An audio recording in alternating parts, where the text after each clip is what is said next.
অসম চৰকাৰৰ তৰফৰ পৰা গ্ৰীষ্মকালীন কৰ্মশালা আয়োজন কৰা হৈছে। কলিয়াবৰ বিধানসভা সমষ্টিটো আমি হাটবৰ কেন্দ্ৰীয় নাট্য সমাজ আৰু তৰুণ সংঘত আমি এঠাইত তৰুণ সংঘত গীত মাত আৰু হাটবৰ কেন্দ্ৰীয় নাট্য সমাজত নাটকৰ কৰ্মশালা আজিৰ পৰা 15 দিনীয়া কাৰ্যসূচীৰে আমি আৰম্ভ কৰিছোঁ।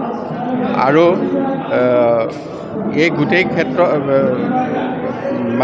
গোটেই আয়োজনটোত অসম চৰকাৰৰ সাংস্কৃতিক বিভাগৰ দ্বাৰা ইয়াত পৃষ্ঠপোষকতা কৰা হৈছে আৰু নগাঁও জিলা কলিয়াবৰ সমজিলাৰ উদ্যোগত এই কৰ্মশালা অনুষ্ঠিত হৈছে।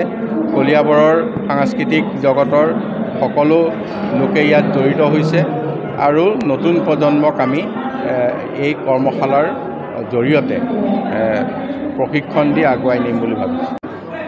আজি কলিয়াবৰ মহাবিদ্যালয়ত যি গ্ৰীষ্মকালীন এই কৰ্মশালা আয়োজন কৰা হ'ল, তাৰ বাবে মই আমাৰ অসম চৰকাৰ তথা সমজিলা আৰু যিসকল কলেজৰ কৰ্তৃপক্ষ আৰু যিখিনি সাংস্কৃতিক দলৰ লগত একত্ৰিত হৈ গোটেই সমাজখনৰ লগত একেলগে মিলি পেলাই এই অনুষ্ঠানভাগ উদযাপন কৰা হৈছে, মই তেওঁলোক সকলোকে ধন্যবাদ জনাইছোঁ।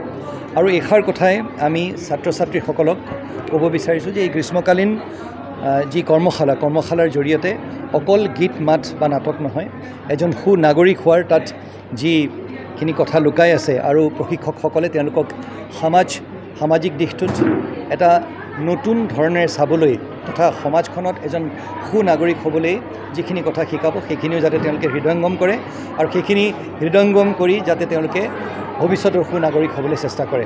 মই অনুষ্ঠানটিৰ উত্তৰোত্তৰ কামনা কৰিছোঁ আৰু সংবাদ মাধ্যমৰ প্ৰতিগৰাকী কৰ্মীক মই মোৰ আন্তৰিক ধন্যবাদ জনাইছোঁ। নমস্কাৰ।